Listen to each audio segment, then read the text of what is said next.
I have this old desk chair. It's a big and tall with leather type seat and backing, or probably fake leather, but the one issue it had was it has these rubber side bars, or just padding on top of the armrests. My thought was, this is an extra chair, so I figured I'd try and donate this one, but I'm guessing nobody's going to want it if the arm is all screwed up. So my thought was, since I like weird projects, and it's not as comfortable as rubber, but it would look better than this, maybe I'll try and make a wood handles for it. The no brand chair that I bought when one of the stores about 10 plus years ago was going out of business, a local furniture store. So there's no way to get parts. I don't even know what brand it is, and there's no branding anywhere on the chair. So I can't just get a replacement piece. Since I haven't done wood projects for a while because I'm working on machine restoration, I thought maybe I'll try and see if I can make replacement armrests out of wood. And with wood, you could get stick-on rubber pads to put on the top or whatnot. I think those exist. So first I gotta get the armrests off. That was a challenge because one of the screws was stripped out and would not come out. So I had to take that off and then drill it out. That worked. It came off then. Step one is successful. Had a little bit of problem with one of them. Now I gotta try and make an equivalent to this. So that'll be hopefully not too hard. It shouldn't be that hard. So next is cut up the big piece of pine that I'm going to try and use for this, and I get to use the joiner. Yay! And spoiler alert, it came out really nice and worked really well. I'm very pleased with that. It took about 4 passes to go from rough sawn to clean, as you see there. So that's awesome. That's very, very cool. And it actually made a really sharp edge. So sharp enough, you have to be careful at the corners. So that's even better. So there's the 2 pieces. That's all the dust that came off. And yeah, I still have to tweak that. Some stuff still's in there, but that's okay. Well, that worked awesome. Yay for the jointer working. And let me see if I can get some side by side. So these were those great big 2x6 pieces of wood that I had tested way back when. These are the right size to do the chair arms. Why not cut up chunks of this to use? So then I ran this through the jointer, and even though I know jointing can at most get you 2 sides, and that doesn't mean it's square, I ran all 4 sides through just to test it and see how it did. And it may not be parallel, but the sides are flat. And boy, did that come out with a nice surface finish. I mean, minimal sanding, and that's good to go. This is going to be the bottom, so the hole doesn't matter, but yeah, very minimal sanding, and that's done.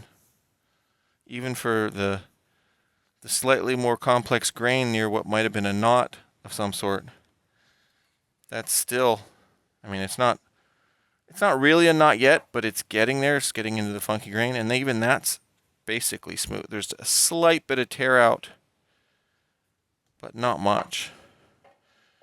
So yeah, that worked awesome. And it did for all the more, I mean, that's a good example of how much I'll probably joint at any one time for most of my projects. And this side didn't get too hot for me to touch and hold my hand on for a few seconds, so I call that a win. And this part worked great. As you saw, the dust collector still has issues. Probably most of that is because there is so much space up top that the air pulls down in. It doesn't have a lot of suction for the holes that I drilled in the door. But that's okay. It'll work fine. If it piles up too much, it'll fall down in where the dust collector pulls from, and it'll be good. And it's easy enough to check every once in a while if I do a lot of jointing and just vacuum out the box. But yeah, I'm very pleased. Very pleased with the jointer. And Mike, you said you wanted to see the jointer doing some work. Here's the jointer doing some work, and it turned out awesome. Even on the flatter, the small size, it worked too. Like on the very ends, there's the tiniest bit of tear out, but I think there was a knot or something there. And this is really super hard, dense. Like it's hard enough, I have trouble putting a mark in the end grain with my thumbnail. And it like I said, it came out awesome. It was like this, so it turned this rough sawn into like I said, minimal sanding and it's good to go. So that's awesome. Very, very, very cool. Let's see. Yeah, it that actually removed a decent amount too, so I must have had it taking a good bit off. 3 passes cleaned up a side from the way it was. But that's good. It did exactly what I needed it to do. So yay for jointer. So now that I have the boards cleaned up, I'm going to try and clean off and make rounded sections that match. They have a straight side and a curved side, so we'll do that. Use the bandsaw, and then use the 12-inch drum sander to clean it up, and then draw the corners and edges to try and get the angle, and then go through and get the angle, and that all worked good. Did both. Had to clean it off a couple times, and that's what it looks like. Came out pretty good. And then we do more sanding. Sanding. I went through 5, I think because of the sharp edges and this is hardwood, I went through 4 or 5 80 grit sandpaper on there. I know that's probably more for flat surfaces than angled, but that kind of surprised me. That or the sandpaper's old, which it could be too, because it is old. It's like 4 or 5 years old at this point. But it worked. It cleaned up nice, and it's nice and hard, so it should be super durable. So, very cool. Well, so far so good. They cleaned up pretty nice. And it's not perfect, but then again, I'm putting them on something I'm donating. So who knows if the donation place is just going to throw it out. So it doesn't have to be super perfect. It just has to be good enough. So I got the 2 different ones. They have the flat sides and they're supposed to go this way. The flat side for the center, the oval for the outside. It's rounded off nice. And this is just staining in the wood, but it's on the back side. And they're sanded pretty nice on the edges. And then for this, there's supposed to be a metal plate, but this is thick enough that that should be fine to just screw stuff in. I might see if I have one of those little metal things you screw down in and put a bolt down in. I might see if I have those and put those in. This is the way the handle actually goes.